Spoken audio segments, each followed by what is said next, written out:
Hi. ప్రభు అయిన యేసుక్రీస్తు నామంలో మీ అందరికీ శుభాభివందనాలు తెలియజేసుకుంటున్నాను. ఈ ఛానల్ వీక్షిస్తున్న మీ అందరికీ హృదయపూర్వకమైన ధన్యవాదాలు తెలియజేసుకుంటున్నాను. నేను గత కొన్ని రోజుల క్రితం ఒక పోస్ట్ పెడతాం జరిగింది. అదేంటంటే, ఆరాధనా స్థలం ఎక్కడ ఉంది? ఇప్పుడు ఉన్న రోజుల్లో మనం ఎక్కడికి వెళ్ళి దేవునిని ఆరాధించాలి అనే వీడియో ఒక పోస్ట్ చేయడం జరిగింది. అయితే ఈ యూట్యూబ్ ఛానల్ ద్వారా చాలా విషయాలు మీతో పంచుకుంటున్నందుకు నాకు చాలా సంతోషంగా ఉంది. ఆరాధన దినము ఎప్పుడు, ఆహార నియమాలు ఏమిటి అన్న విషయాలు కూడా మనము ఈ ఛానల్ ద్వారా తెలియచేయడం జరిగింది. ఇప్పుడు ఆరాధన స్థలం ఎక్కడ ఉంది? ఇప్పుడు ఉన్న రోజుల్లో మనం ఎక్కడికి వెళ్ళి దేవునిని ఆరాధించాలి అనే విషయాన్ని కొన్ని విషయాలు మీతో పంచుకోవాలని ఆశపడుతున్నాను. అయితే ఆదికాండం 1వ అధ్యాయం నుండి నిర్గమకాండము 19వ అధ్యాయం వరకు కూడా పితరుల కాలం అని అంటాం. ఈ పితరుల కాలంలో ఆరాధన స్థలం అనేది లేదు. అంటే నిర్ణీత స్థలం అనేది లేదు. నిర్గమకాండము 20వ అధ్యాయము, అపోస్తుల కార్యములు 1వ అధ్యాయం వరకు కూడా ధర్మశాస్త్ర కాలం అంటాము. అంటే ఈ ధర్మశాస్త్ర కాలంలో ఆరాధన స్థలం ఉంది. ఆరాధన స్థలం ఎక్కడ ఉందంటే సాక్ష్యపు గుడారము లేక యెరూషలేము దేవాలయములు. అంటే మనము దేవుని ఆరాధించాలంటే ఖచ్చితంగా యెరూషలేము దేవాలయానికి వెళ్ళే ఆరాధించాలి. అక్కడే బలులు అర్పించాలి.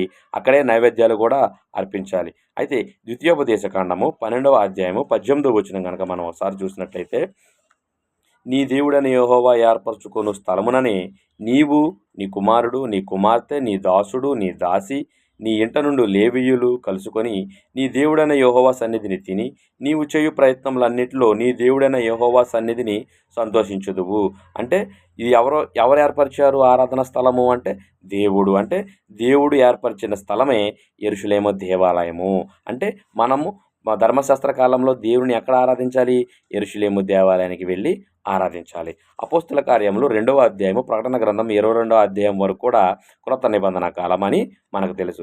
ఈ క్రొత్త నిబంధన కాలంలో ఆరాధన స్థలం ఎక్కడ ఉంది అని ఒకసారి మనం ఆలోచించేసినట్లయితే, యోహాను సువార్త 4వ అధ్యాయము 19 వచనం నుంచి మనం ఒకసారి చదివినట్లయితే, యోహాను సువార్త 4వ అధ్యాయము 19 నుంచి చూసినట్లయితే, అప్పుడు ఆ స్త్రీ, అయ్యా, నీవు ప్రవక్తవని గ్రహించుచున్నాను. మా పితరులు ఈ పర్వతమందు ఆరాధించిరు గాని ఆరాధింపవలసిన స్థలము యెరూషలేములో ఉన్నదని మీరు చెప్పుదురని ఆయనతో అనగా, యేసు ఆమెతో ఇట్లనెను, అమ్మా, ఒక కాలం వచ్చున్నది, ఆ కాలమందు ఈ పర్వతము మీదనైనను యెరూషలేములోనైనను మీరు తండ్రిని ఆరాధింపరు. నా మాట నమ్ముము. మీరు మీకు తెలియని దానిని ఆరాధించువారు, మేము మాకు తెలిసిన దానిని ఆరాధించువారము. రక్షణ యూదులలో నుండియే కలుగుచున్నది. అయితే యథార్థముగా ఆరాధించువారు ఆత్మతోనూ సత్యముతోనూ తండ్రిని ఆరాధించు కాలము వచ్చుచున్నది. ఇది ఇప్పుడునూ వచ్చే ఉన్నది. తన్ను ఆరాధించువారు అట్టివారే కావాలని తండ్రి కోరుచున్నాడు. దేవుడు ఆత్మ గనుక ఆయనను ఆరాధించువారు ఆత్మతోనూ సత్యముతోనూ ఆరాధింపవలెనను. అంటే ఇప్పుడు మనము ఎక్కడికి వెళ్ళి ఆరాధించాలి అంటే ఆత్మతోనూ సత్యముతోనూ దేవునిని ఆరాధించాలి. ఎక్కడ 2-3 కూడి నా నామాన్ని కీర్తిస్తారో అక్కడ నేను ఉంటానని దేవుడు సెలవిచ్చాడు. కాబట్టి ఈనాడు మనం సంఘంగా కూడుకొని ఎక్కడైతే దేవునిని ఆత్మతోనూ సత్యముతోనూ మనం ఆరాధిస్తామో అక్కడ దేవుడు ఖచ్చితంగా ఉంటాడు. అంటే ఇప్పుడున్న రోజుల్లో ఆరాధన స్థలం అనేది లేదు. ఎక్కడ 2-3 కూడుకొని ఆయనను ఆరాధిస్తారో అదే ఆరాధన స్థలం. అంటే పితరుల కాలంలో ఆరాధన స్థలం లేదు.